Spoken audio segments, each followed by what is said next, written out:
ඉතින් කොහොමද මගේ YouTube channel එකේ අද ඔයාලට පෙන්වන්න යන්නේ මේ දවස්වල හුළඟට නිවෙන්නේ නැති ලාම්පුවක් හදන ආකාරය. මුලින්ම අවශ්‍ය වෙන්නේ ඇල්මිනියම් කොලයක්, ලෑලි කැබැල්ලක්, රිජි ෆෝම් කෑල්ලක්, ඒ වගේම වීදුරුවක්, පාන්තිරයක්, පොල් තෙල් ටිකක්, ගිනි පෙට්ටියක්, පිහියක්, කතුරක් වගේ පෑනක් වගේ පුංචි දේවල් ටිකක්. ඉතින් ඇත්තටම මේක ගෙදරදීම හදා ගන්න පුළුවන්. ආතරයිටිස්, සන්ධි වේදනා, කෝන් දෙක කැක්කුම්, අතපය හිරිවැටීම්, දණහිස් කැක්කුම්, කාර්ලේජ වර්ධනය සඳහා ඒ වගේම සියලුම වේදනාවන් සඳහා බෙහෙත් පොට්ටන ඔබත් මිලදී ගන්න. අවශ්‍ය ඔබ මේ තියෙන දුරකථන අංකයට කතා කරන්න. දින 3න් අපි ඔයාලයි ගෙදරටම අරන් එන්න ලෑස්තියි. රෑ විදුලිය ලයිට් කැපු වෙලාවටත් හරිම වටිනවා. ඒ වගේම මේ දවස්වල ලාම්පු භාවිතා කරන ඔබට ඉතින් ලාම්පු භාවිතා කරන්න කියන්නේ ඇත්තටම විදුලිය නැති වෙලාවක මේක හරිම වටින හින්දා තමයි මම වීඩියෝ අරන් ආවේ. ඉතින් මුලින්ම අපි කරන්නේ මෙන්න මේ වගේ ඇල්මිනියම් කොළ කැබැල්ල අරගෙන වීදුරුවේ යටිපැත්ත පහළ හුලහ කොටසෙන් රවුමක් ඇඳ ගන්න. ඔයාලට පේනවා ඇති. මෙන්න මේ ආකාරයට ඇඳගෙන මේක මුලින්ම කතුරක් ආකාරයෙන් රවුම කපා ගන්න ඕන. මම ක්‍රමක්‍රමයෙන් පැහැදිලි කරන්නම්. මේක හරිම පහසුයි. මේකට වියදමක් යන්නේ නැහැ. විනිවිද පේන වීදුරු බෝතලයක් වුණත් අවුලක් නැහැ. මොකද සාමාන්‍ය ජෑම් බෝතලයක් වගේ එකක් වුණත් අවුලක් නැහැ. මේ වැඩේ කරගන්න ඉතාම පහසුයි. ඊට පස්සේ මෙන්න මේ ආකාරයට ක්‍රමක්‍රමයෙන් අපි කපාගෙන පෙන්නන්නම් රවුම. මෙන්න මේ ආකාරයට රවුම කපාගත්ත මුලින්ම ඊට පස්සේ මේ රවුම සාමාන්‍ය පල්ලෙන් ඇඳගත්තම ඇතුළට දාන්න පුළුවන් මේ රවුම වීදුරුවේ. මොකද වීදුරුවේ පහළ කොටස පුංචි නිසා. ඊට පස්සේ මේකයි අපි හුලස් 3කට ඇඳ ගන්න ත්‍රිකෝණයක් වගේ වක්‍රාකාරව මෙන්න මේ ආකාරයට හුලස් 3ක් කැපෙන විදිහට ත්‍රිකෝණයක් වගේ ක්‍රමයට මේක කපා ගන්න ඕනේ. මොකද අපි මේක තමයි පාන්තිරේ රඳවන විදිහට පාවිච්චි කරන්නේ. මුලින් මේක කපා ගන්න ආකාරයත් මම පෙන්නන්නම්. මෙන්න මේ විදිහට කතුරක් ආකාරය මේව ලොකු වැඩ නෙමෙයි. ඉතින් ඊට පස්සේ ක්‍රමක්‍රමයෙන් පෙන්නන්නම්.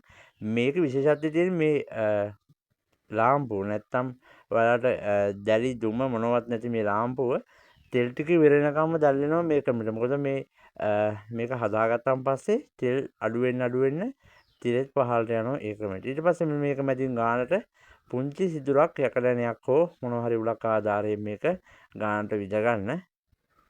ඊට පස්සේ මේ අපි ගත්ත රිජිෆෝම් කෑල්ල රිජිෆෝම් කෑල්ලෙන් අපි පුංචි තීරුවක් කපා ගන්නවා. මොකද මේ රිජිෆෝම් කෑල්ල උඩ තමයි අපි මේ පාන්තිර රඳවන එක රඳව ගන්න. එතකොට තෙල් උඩ හොඳට පාවෙනවා. හැබැයි ඉතින් මේක හරි ක්‍රමයට නම් මේකට අවශ්‍ය වෙනවා කිර ලැබයක් නැත්තම් උඩ පාවෙන ලී කැබැල්ලක් වගේ තිබ්බනම් මේ වගේ පුංචි කොටස් ටිකක් කපා ගන්න කාලයක් තියා ගන්න පුළුවන්. ඒ බව තියන්න ඕන. මොකද මේක ආදේශයක් විදිහට අපි පාවිච්චි කරාට මේක ඊටාම සුදුසු මේක හදන්න කිර ලැබයක්. නැත්තම් සාමාන්‍ය සැහැල්ලු ලී කැබැල්ලක් තමයි මේ විදිහට හදාගන්න. ඊට පස්සේ මෙන්න මේ උල ගානට මේ අපි හදාගත්ත මුළු තුන චුට්ටක් නවලා මේ සීෆෝම් කෑල් ටික ගානට ගහගමු.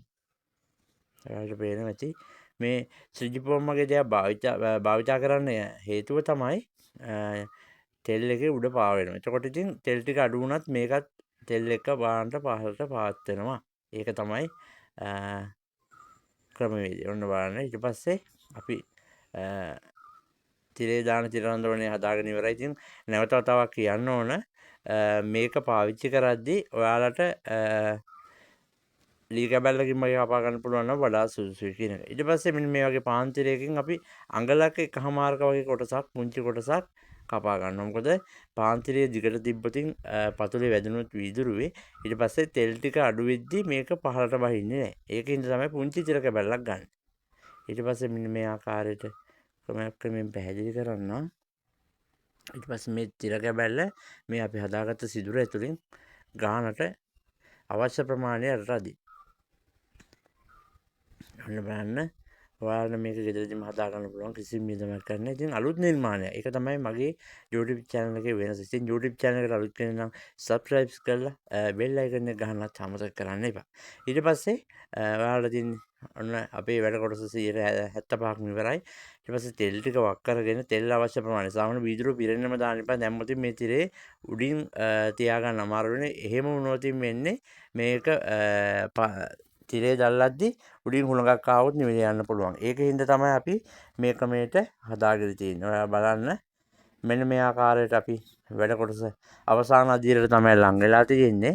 ඊට පස්සේ මේක මුලින්ම අපි දැල්ලලා බලමු කොහොමද මේක තත්ත්වය කියලා. මේක ඇත්තටම හුළඟ කොච්චරවත් නිවෙන්නේ නැහැ. ඉතින් උඩම කොටසේ තෙල් අඩුවෙන් දාන්න ඕන අනිවාර්යයෙන්ම. මොකද නැත්තම් මේක නිවෙන්න තියෙන ප්‍රතිශතය වැඩි. ඔන්න බලන්න මේක දල්ව ගත්ත මං. ඊට පස්සේ ආලෝකයත් ඉතා හොඳට තියෙනවා. දැලිත් නැහැ, දුමත් නැහැ. ඒ වගේම තෙල් එකක් දැම්මොත් එළි වෙනකන් උන පත්තු කරන්න පුළුවන්. මොකද මේකේ තෙල් ටික ඉවරනකම්ම මේ පාන්තරය පත්තු වෙන නිසා. ඉතින් හුළඟ දවස් වලට හරිම ප්‍රයෝජනවත්. ඒ වගේම විදුලිය කපද්දි ලයිට් නැති වෙච්ච වෙලාවටත් මේක වැදගත් වෙනවා. ඊට පස්සේ කරු වලට අරගෙනත් අපි බැලුවා. ඔන්න බලන්න හරි අපූර්වට මේක දැල්වෙනවා. ඉතින් තුරු ටීවී මේ වගේ හරි අපූර්ව ලස්සන නිර්මාණයක් අරන් තවත් දවසක හමු වෙන බලාපොරොත්තු වෙමින් අදට මේ වීඩියෝ එකෙන් සමුගන්නවා. මගේ වීඩියෝ බලන හැමෝටම සුබම සුබ දවසක්.